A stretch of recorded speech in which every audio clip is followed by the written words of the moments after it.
আজ সারাদিন কি করলাম তা নিয়ে থাকছে আজকের ভিডিও। আসসালামু আলাইকুম, দিস ইজ ববি। চলে আসলাম নতুন একটা ভিডিও নিয়ে। আমি সকাল সকাল মেয়েকে নিয়ে স্কুলে চলে গেছি, তারপর বাসায় আসলাম। এখন জোহরের নামাজ আদায় করতেছি। তারপর আপুর সাথে একটু মার্কেটে গেছি। আমি মার্কেটে আপনি প্লাজাতে গেছি। এটা আমি আলাদা করে একটা ভিডিও মেক করব আপনাদের জন্য। এখানে আমরা যখন গেছি তখন এটা বিকালের টাইম আর কি। বিকালের টাইম কিন্তু মানুষজন একটু কমই থাকে। আর এখানে দেখতেছি সুন্দর সুন্দর ছোট থেকে বড়দের একদম সব ধরনের কালেকশন আছে। মানে সব কালেকশনই আসলে সুন্দর লাগে। ঈদের কালেকশন বলেই তো কথা। আসলে যার ভাগ্যে যেটা আছে তার মানে সেটাই মিলে যাবে আর কি। তো কেউ জিতে কেউ টকে এরকম আর কি। আর এবারে বেশিরভাগ আমার ছেলেদের পাঞ্জাবিগুলো না বেশি সুন্দর লাগতেছে। যেখানেই যাচ্ছি মানে ছেলেদের পাঞ্জাবিগুলো নজরে লাগতেছে। আমি ভিডিও করতেছি আর আপু কাপড় দেখতেছে, আমি তার ভিডিও করতেছি। আর এখানে এই দোকানের কাপড়গুলো না অসাধারণ সুন্দর। ওনাদের অনলাইন পেজও আছে। সব ধরনের কাপড় পেয়ে যাবেন আপনারা। মানে স্টিচ আনস্টিচের কাপড়, সব ধরনের সব ডিজাইনের কাপড় এখানে পাবেন। আমার কিন্তু এই দোকানের কাপড়গুলা কিন্তু অসাধারণ সুন্দর লাগে। মানে সবগুলা একদম ইউনিক টাইপের কাপড় ওনাদের দোকানের কাপড় সবগুলা। তা আমি ঘুরে ঘুরে সব দোকান একটু একটু করে ভিডিও করতেছি।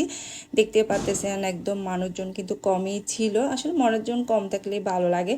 তারপর চলে আসলাম। এখন বাস্কেটে দেখলাম ঐতিহ্যবাহী ইফতার সাজানো হয়েছে। সব ধরনের এখানে সুন্দর সুন্দর করে সাজায় রাখছে ওনারা। এখানে প্রাইসও লিখে রাখছে। তারপর এখান থেকে আপনার যে টাকাইতে মন চাই ইফতারের সময় আপনারা এখান থেকে নিতে পারবেন। তেহারি পর্যন্ত আছে, বন্ধুনি আছে, জিলাপি আছে। আমি কিন্তু জিলাপি নিছি খাওয়ার জন্য। জিলাপিটা আমার বেশি ভালো লাগে। তারপর এখানে হালিম আছে, মাটন হালিম, চিকেন হালিম পেয়ে যাচ্ছেন। প্রাইসটা তো লেখাই আছে।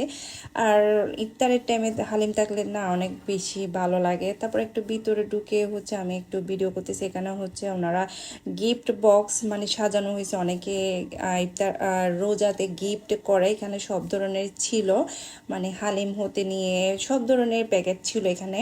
তারপর আমি একটু ঘুরলাম। তারপর এই ইফতারি নিয়ে কিছু টুকটাক বাজার করে এখন বাসার দিকে চলে যাচ্ছে। আজকের ওয়েদারটা কিনা সেই জোশ ছিল। মানে বাতাস করতেছে, অনেক ভালো লাগতেছে। রিক্সা চড়তে অনেক বেশি ভালো লাগতেছে। বাসায় আসার সাথে সাথে এখন ইফতারের জন্য তাড়াহুড়া করতেছি। মানে ইফতারের আগ হয়ে যাচ্ছে, চনা বাছতেছি। তারপর পেঁয়াজু বেগুনা, তারপর নুডলস রান্না করতেছি। এগুলো তো সব সময় থাকে, এগুলো না থাকলে আমার লাগে যে আমি রোজাই থাকি না, এরকমই লাগে আমার।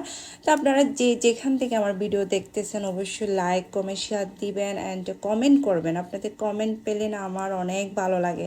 আপনারা যখন কমেন্ট করেন আসলে আমার মনটা খারাপ হয়ে যায়। দেখতে দেখতে আসলে রোজা 12টা পার করে দিছে আলহামদুলিল্লাহ সুন্দরভাবে। দেখতে দেখতে রোজাই শেষ হয়ে যাচ্ছে। রোজার জন্য আসলে অনেক খারাপ লাগতেছে। ওকে, সবাই ভালো থাকবেন। আল্লাহ।